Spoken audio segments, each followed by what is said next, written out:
Hello students, कैसे हैं आप? Everybody good morning.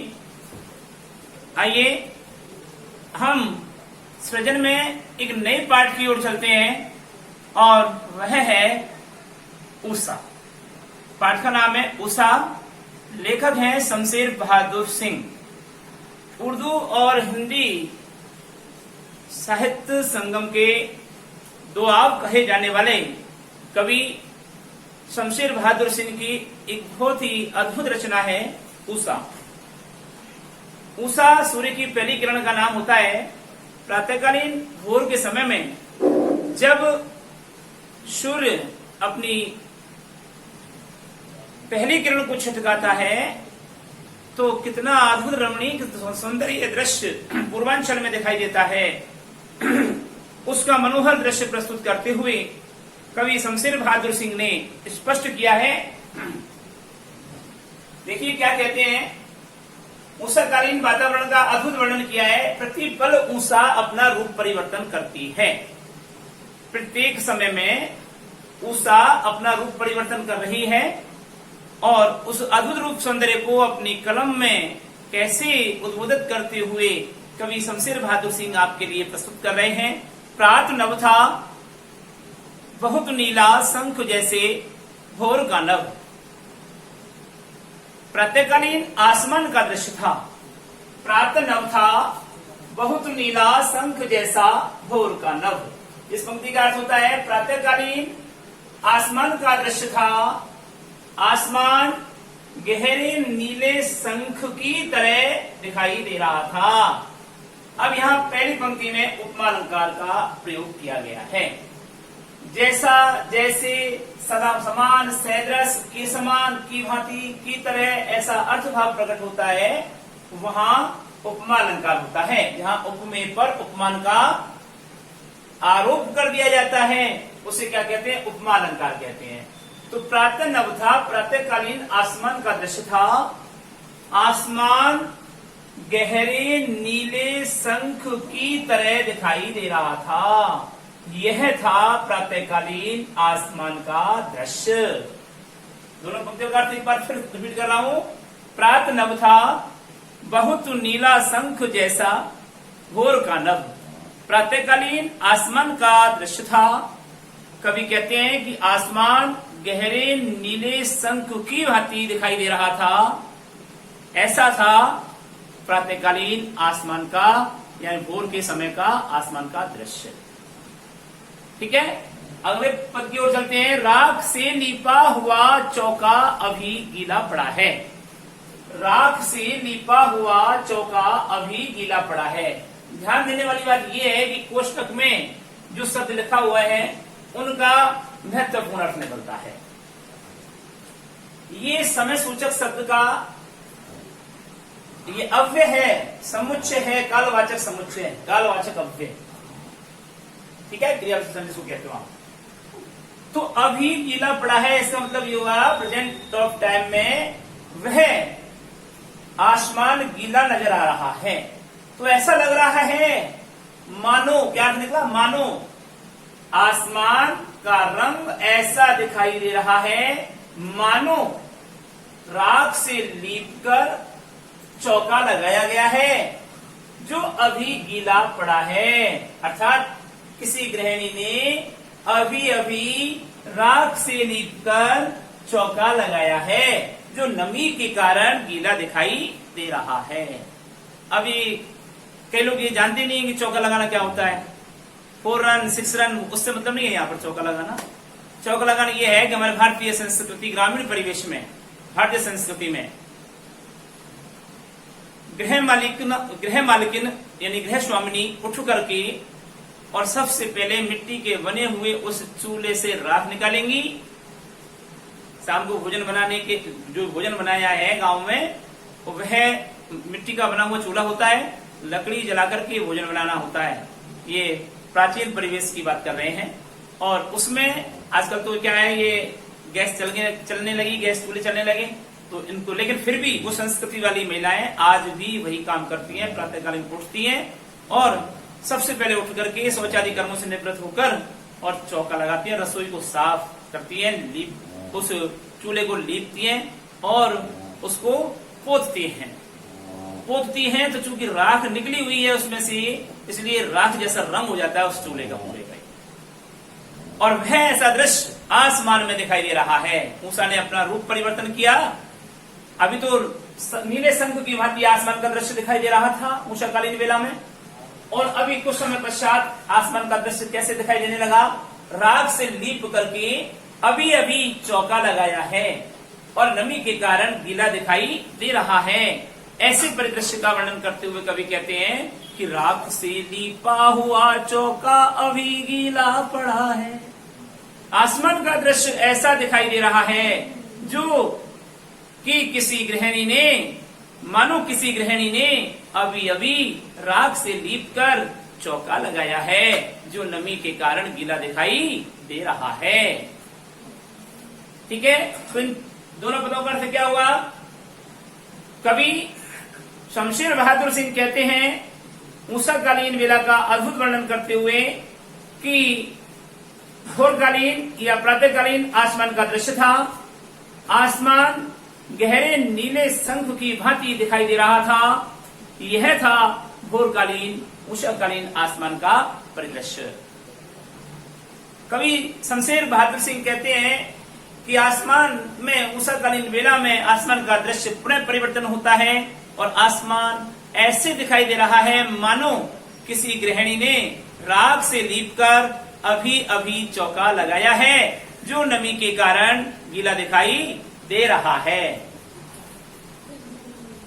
बहुत काली सिर जरासी लाल केसर की जैसे धुल गई हो। बहुत काली सिर जरासी लाल केसर की जैसे धुल गई हो। स्लेट पर या लाल खड़िया चौक मन दी हो किसी ने। आसमान का दृश्य पुनः परिवर्तन हो रहा है और कभी कहते हैं कि आसमान ऐसे दिखाई दे रहा है मानो, मैंने अभी बताया आपको मानो, ऊपर के में बताया मानो, आसमान का परिदृश्य ऐसे दिखाई दे रहा है मानो बहुत बड़ी काली शिला पर किसी ने लाल केसर घिस करके धो दी है और धोया हुआ पानी जमीन पर छितरा गया है। थोड़ा अलग हटके बात करते हैं कि आपने चंदन घिसा है, चंदन घिसने के बाद या चटनी बनाई है सिलबट्टे पर चटनी लाल मिर्च की चटनी बनाने के बाद या चंदन घिसने के बाद हम सारा चंदन समेट लेते हैं या चटनी समेट लेते हैं, तो क्या बिल्कुल साफ हो जाती है? नहीं, सिलबट्टा साफ नहीं होता। फिर क्या करेंगे? उसको साफ करने के लिए धोया जाता है। ठीक है, और धोने के बाद में उसका रंग चटनी का या चंदन का जमीन पर गिर जाता है तो वैसा ही दिखाई देता है कि मानो यहां चंदन फैल गया या चटनी फैल गई।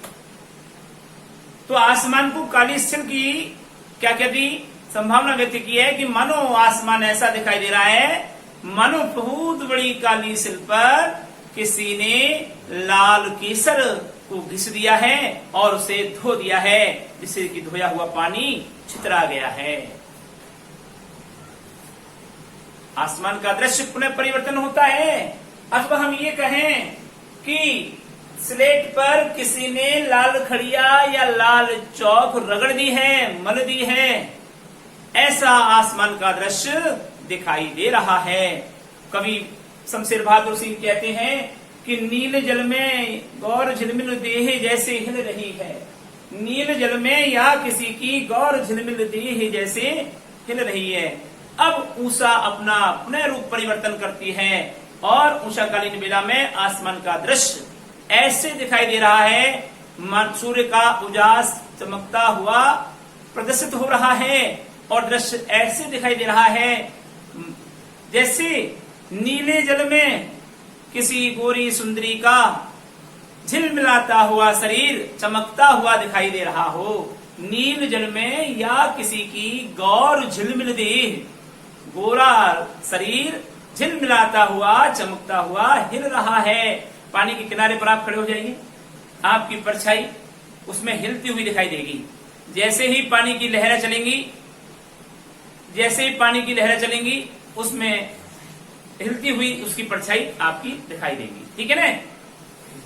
तो आसमान का दृश्य ऐसे दिखाई दे रहा है कि नील जल में या किसी की गौर झिलमिल देह जैसे हिल रही हो, कि नीले स्वच्छ पानी, नीला जल का मतलब स्वच्छ पानी, नीले स्वच्छ पानी में किसी गोरी सुंदरी का शरीर गोरा रंग झिलमिलाता हुआ दिखाई दे रहा है और हिल रहा है।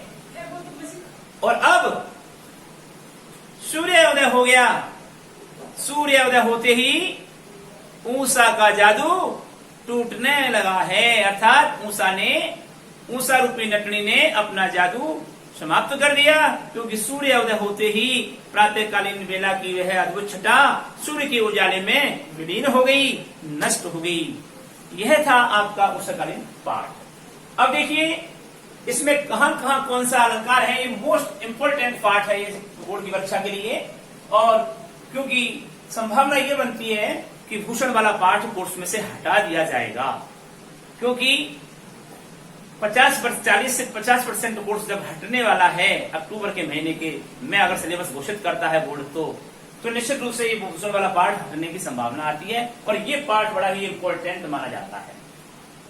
और इस पाठ का आप विशेष रूप से ध्यान रखना है कि इसमें से भावार्थ भी आएगा, यानी प्रसंग व्याख्या भी आएगी, और प्रश्न बहुत शानदार है इसकी।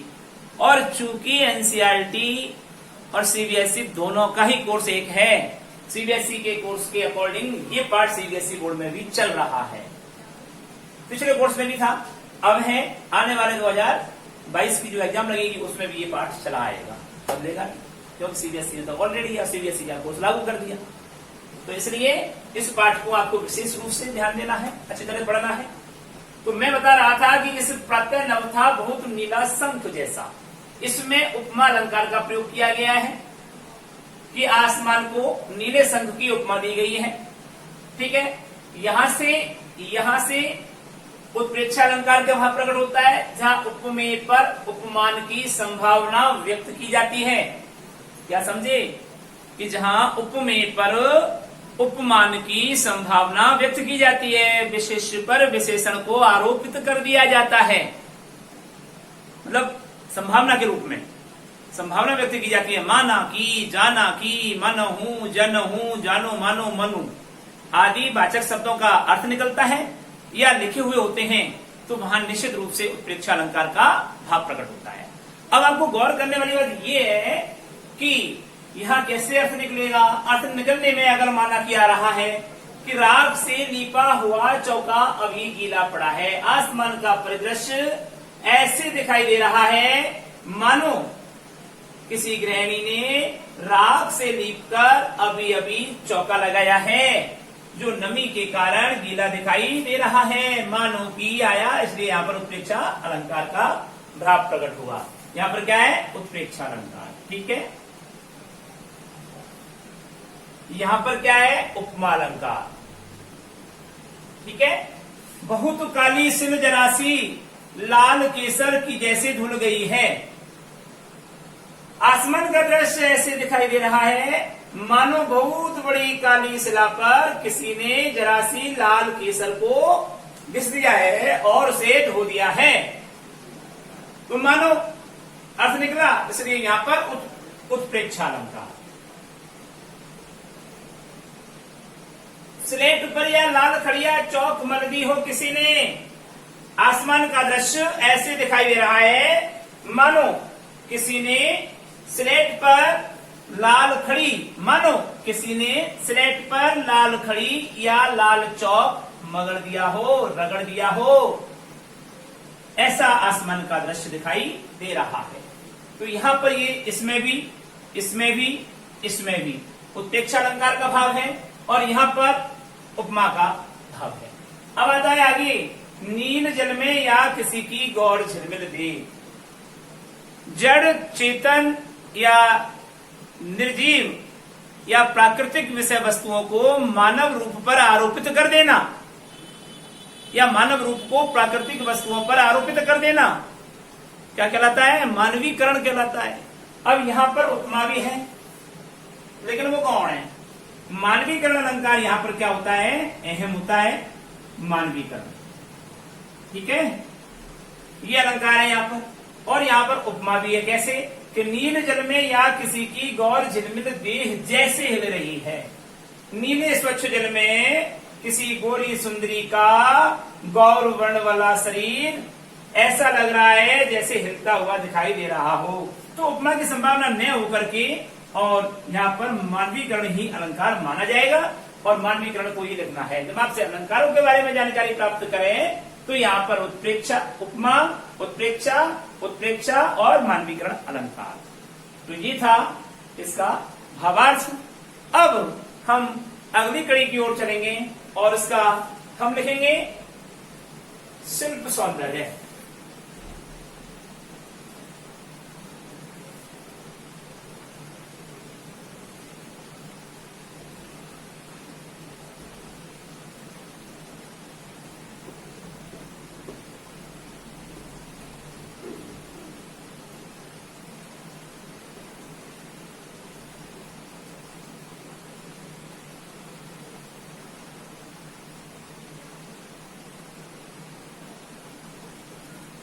शिल्प सौंदर्य देखिए जी,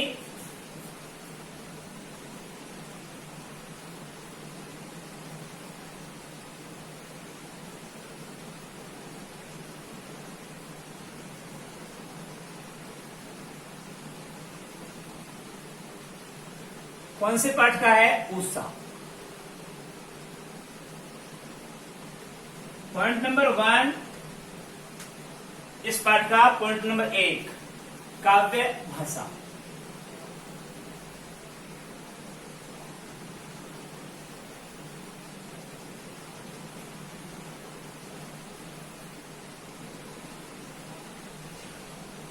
प्रस्तुत काव्यांश में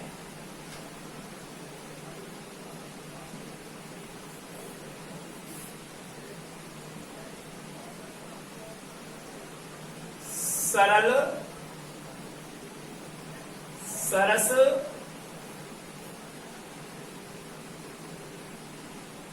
मधुर,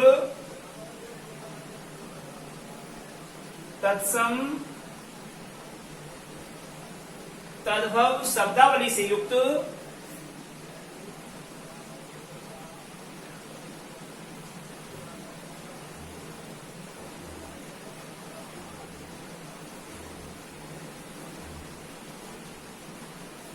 मुहावरेदार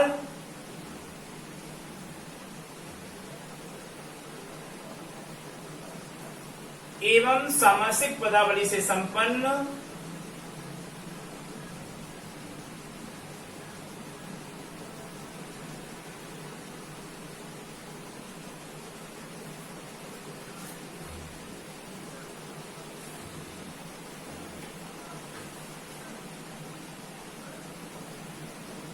सहज,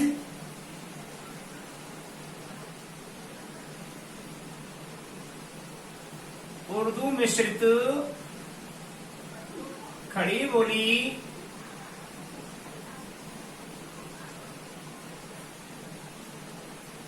हिंदी भाषा का प्रयोग किया गया है।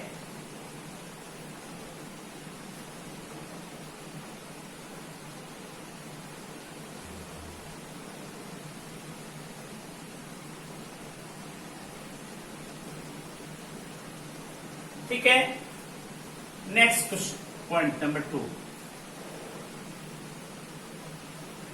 काव्य शैली।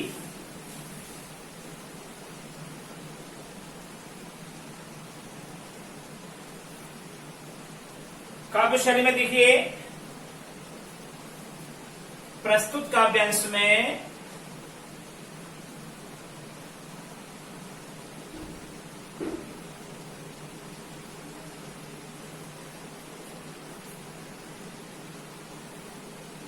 प्रतीकात्मक, लाक्षणिक, बिंबात्मक,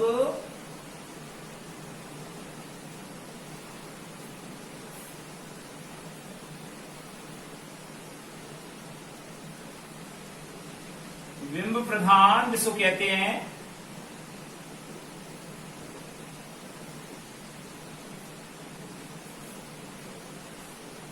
गेय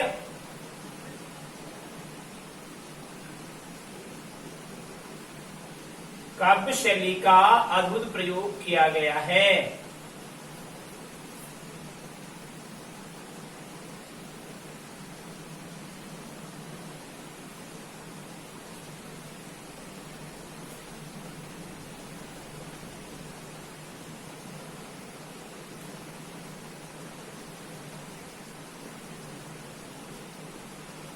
पॉइंट नंबर 3, काल या युग।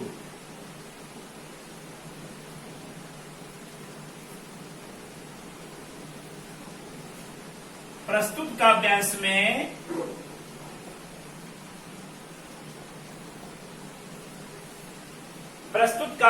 में आधुनिक काल की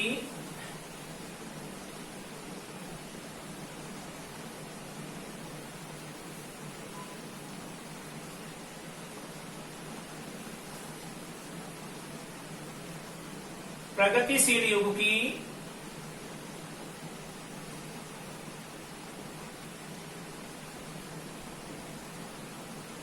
आधुनिक काल की प्रगतिशील युग की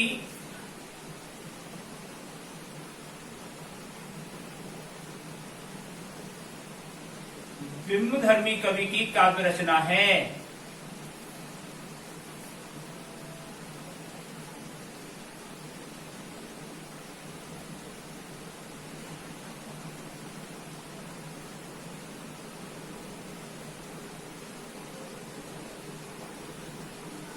ठीक है। पॉइंट नंबर 4 में आते हैं काव्य रस। अब चूंकि इन्होंने प्रकृति का अद्भुत रमणीक वर्णन किया है तो क्या है, श्रृंगार रस भी है। तो देखिए उपर्युक्त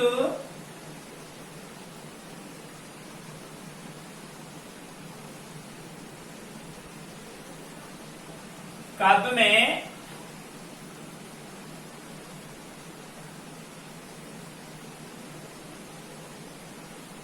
श्रृंगार रस एवं शांत रस का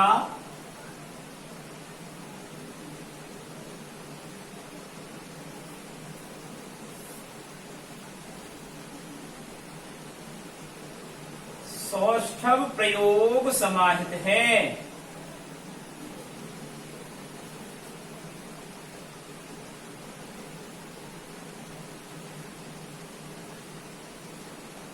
सौष्ठव प्रयोग समाहित है।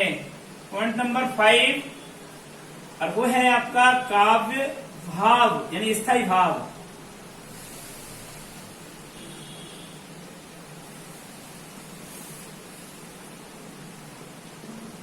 उपर्युक्त काव्य में श्रृंगार रस का कौन सा भाव है बताइए। प्रकृति प्रेम कर रहा है कवि, तो प्रकृति प्रेम,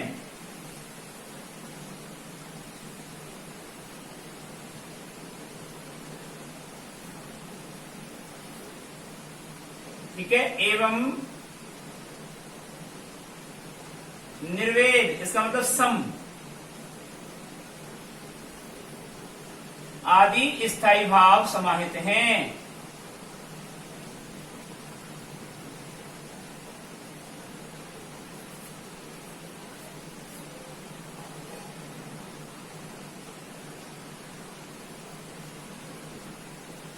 और अगला आता है बिंदु नंबर 6,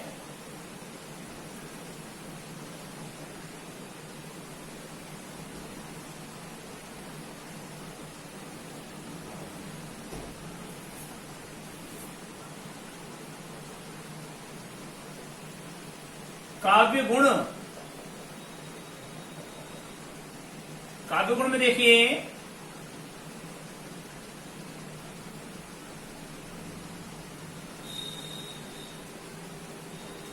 उपर्युक्त काव्य में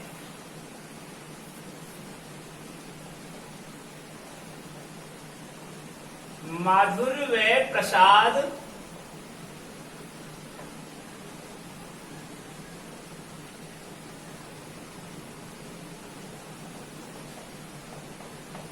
काव्य गुणों को समाहित किया है।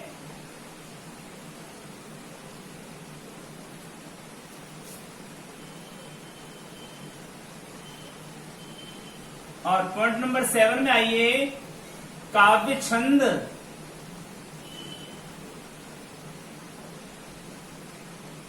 इसमें लिखेंगे आप उक्त पद्यांश में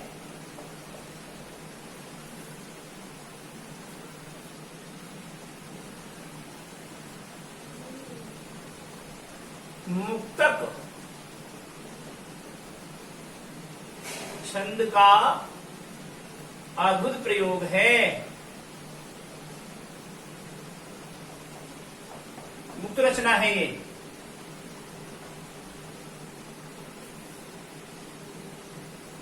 और 8वां बिंदु देखिए आप,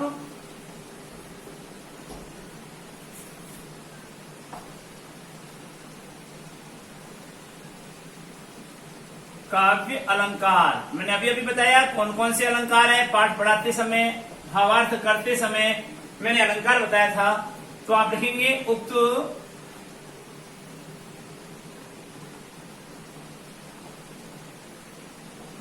पद्यांश में अनुप्रास अलंकार सब में होता है, तो इसको तो आपको लिखना ही है, अनुप्रास। इसके बाद में आपका आया पहली पंक्ति में उपमा, फिर आया आपका उत्प्रेक्षा,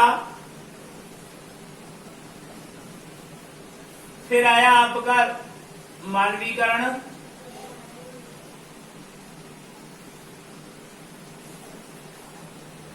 उपमा, उत्प्रेक्षा, मानवीकरण आदि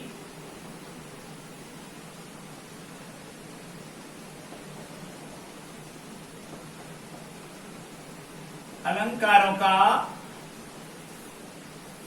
प्रयोग सौष्ठवता से प्रयोग किया गया है।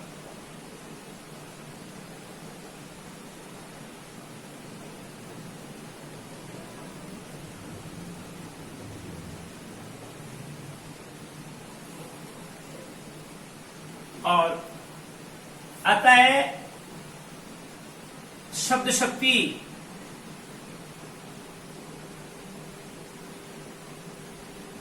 शब्द शक्ति में देखिए आप, उक्त पद्य में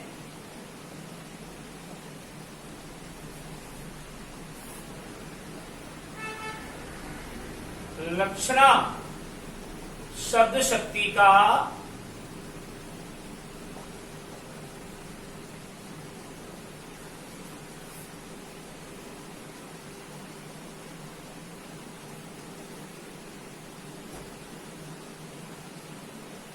सौष्ठव प्रयोग निहित है।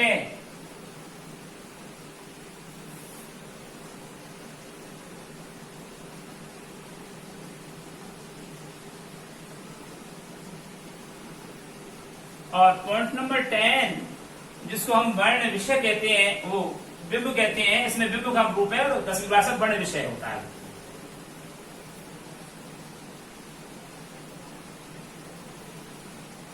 बिंब यानी काव्य बिंब जिसको कहते हो आप।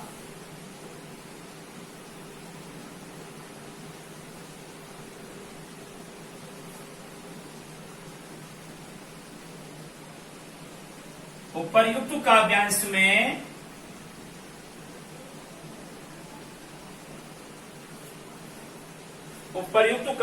में क्या हो गया? विराट, स्थिर, गतिशील, विराट, स्थिर, गतिशील, चाक्षुष, स्पर्श,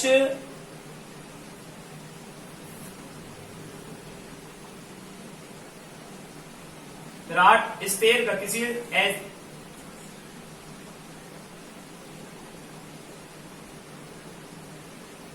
अस्थिर,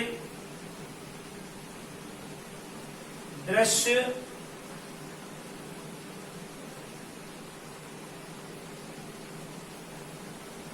श्रव्य आदि चाक्षुष बिंबों का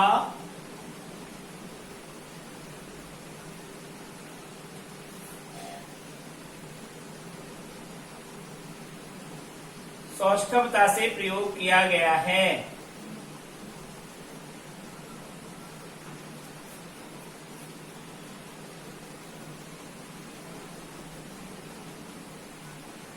बिंबित किया है।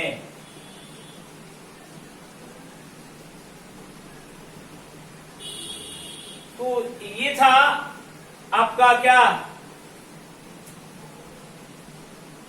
पाठ उषा, और उषा की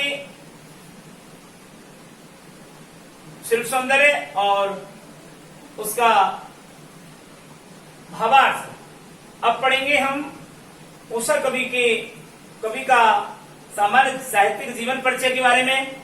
तो कवि के साहित्यिक जीवन परिचय में हम आपको उसके जीवन परिचय के बारे में उल्लेख करेंगे अगले वीडियो में। तब तक के लिए हम आपसे विदा लेंगे। इससे पहले हम आपको आज का गृह कार्य देते हैं। तो लिखिए गृह कार्य।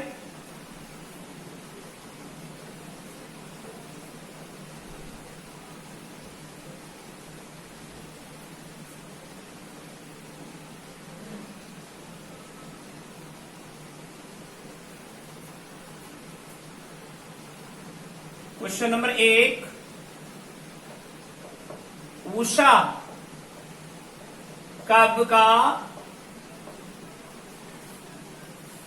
सप्रसंग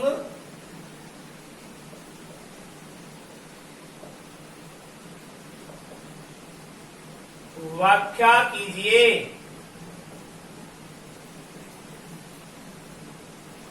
आपको प्रसंग सहित इसकी व्याख्या करनी है। और दूसरा प्रश्न है क्वेश्चन नंबर 2, उषा काव्य का शिल्प सौंदर्य लिखिए।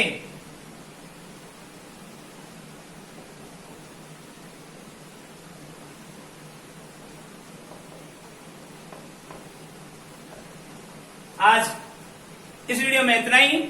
अगली वीडियो में हम कवि के साहित्यिक जीवन के परिचय करेंगे और उनके प्रश्नों का उल्लेख करेंगे। तब तक के लिए हम इजाजत चाहते हैं। नमस्कार।